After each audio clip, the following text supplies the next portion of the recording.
এরে নবীর উম্মতের দল,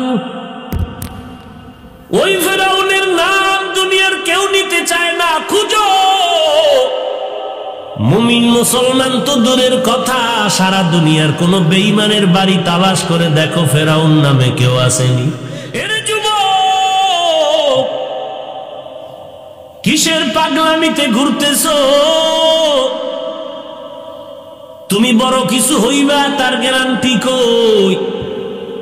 বিবাহ করবে করবে মাইয়া দেখছে বাসর রাতের আগে আল্লাহ কবরে ডাক দিছে, ঠিক নি? চাকরির জন্য ইন্টারভিউ দিছে, খবর আছে চাকরিতে জয়েন দেওয়ার আগে ইন্তেকাল। কি উপায় হবে আমার হাসরের মাঠে, কি উপায় হবে আমার কবরে? এরে নবীর উম্মতের দল, একটু বালিশে মাথা লাগাইয়া ঘুমের টাইমে বাতিটা বন্ধ করে 1 মিনিট চিন্তা করবেন।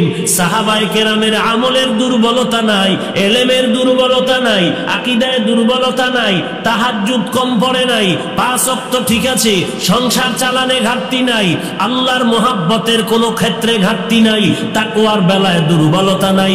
এত আমল করার পর তারা যদি মরণ পর্যন্ত জান্নাতের গ্যারান্টি পাওয়ার পরেও কান্না করতে পারেন, আপনার আমার কি উপায়? আপনার আমার নামাজ নাই, রোজা নাই, পর্দা নাই, হালাল হারামের ভেদাভেদ নাই, সুদের টাকায় ব্যবসা করিয়া নিজেরা সবাই মায়ের সাথে জিনার গুনাহ নিয়ে কাঁধে করে দৌড়াচ্ছ রে বাবা। আল্লাহর কোরআন পড়িয়া দেখো, সুদের ছোট্ট গুনাহ মায়ের সাথে জিনা করার গুনাহ হয়, নামাজ পড়লে কবুল হবে না, রোজা রাখলে কবুল হবে না, জিকির করলে কবুল হবে না, দান করলে কবুল হবে না, হজ করলে কবুল হবে না, মুনাজাত দিলে কবুল হবে না। তওবা না করে যদি মরিয়া যাও, আল্লাহর কোরআনে আল্লাহ স্পষ্ট বলেন চিরস্থায়ী জাহান্নামে যাবে। আল্লাহ আরো কত সুন্দর করে বলেন, 2 দল মানুষের সাথে আল্লাহ নিজেই যুদ্ধ করার জন্য রেডি হয়ে আছেন। একদল যারা আল্লাহর ভয় নিয়ে সুদের থেকে ফিরবা না, আল্লাহ কয় রেডি হ, তোর সাথে আমি আল্লাহ যুদ্ধ করব। আর একদল মানুষের সাথে আমার আল্লাহ যুদ্ধ করার জন্য রেডি। কাদের সাথে? আল্লাহ কয় নবী জানায়া দেন, মান আদালি ওয়ালিয়ান ফাকাদ আযানতুহু বিল হারব। বুখারী শরীফের মধ্যে নবী বলেন, ও নবী, আমি আল্লাহর পক্ষ থেকে জানায়া দেন, যারা আমার বন্ধু আউলিয়া ওলি আল্লাহ এদের সাথে দুশমনি করবে, আমি আল্লাহ তাদের সাথে যুদ্ধ করার জন্য রেডি। আর কত ভয়ঙ্কর গজবের অপেক্ষা আছে রে মুমিন। এই করোনার গজবেও কি বান্দা তুই তওবা করে জাহান্নাম থেকে ফিরবি না? আর কতদিন তুই গজবের অপেক্ষায় থাকবি? একটু তাকাইয়া দেখ, আমার মতো বয়সের যুবকটা কবরে চলে গেল, আমার থেকে কত ছোট বয়সের যুবক কবরে চলে গেল।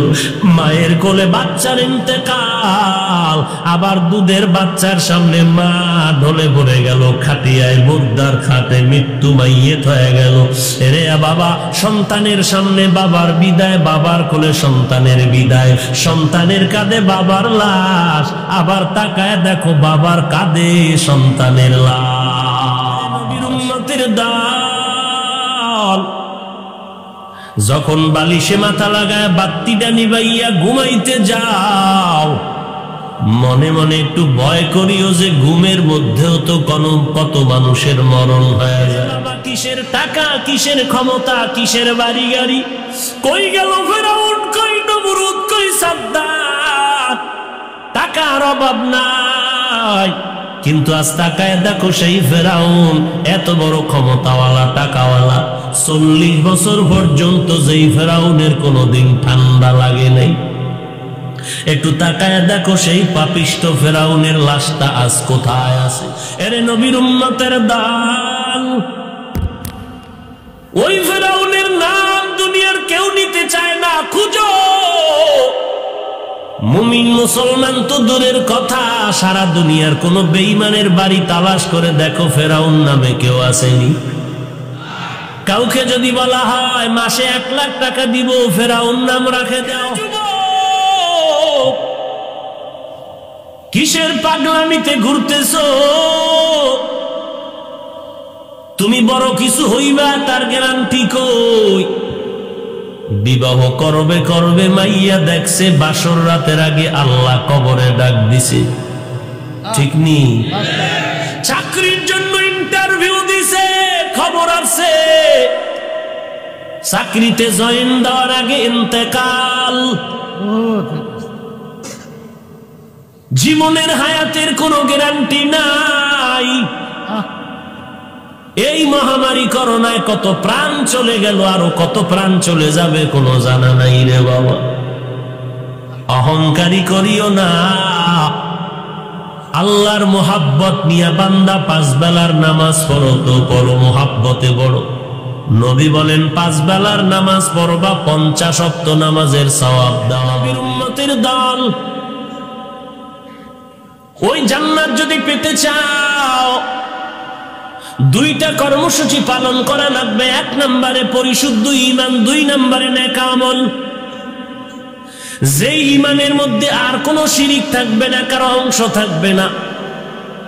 যেই আমলের মধ্যে কোনো মন গড়া কথা থাকবে না, মন গড়া কিছু থাকবে না। আমি পীরের গোলামি করি, আমি দলের গোলামি করি, এমনটা থাকবে না।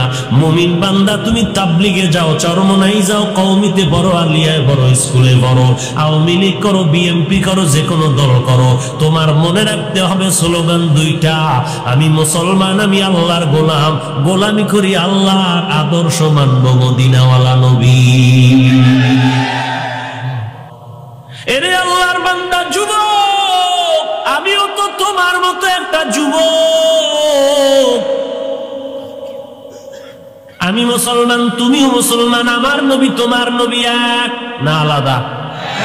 আমার আল্লাহ আপনার আল্লাহ, আমার কোরআন আপনাদের কোরআন, আমার কাবা আপনাদের কাবা, আমার নবী আপনাদের নবী। তাহলে এত দ্বন্দ্ব কেন? একমাত্র কারণ হলো জাহান্নামের ভয় নাই, মরণের চিন্তা নাই।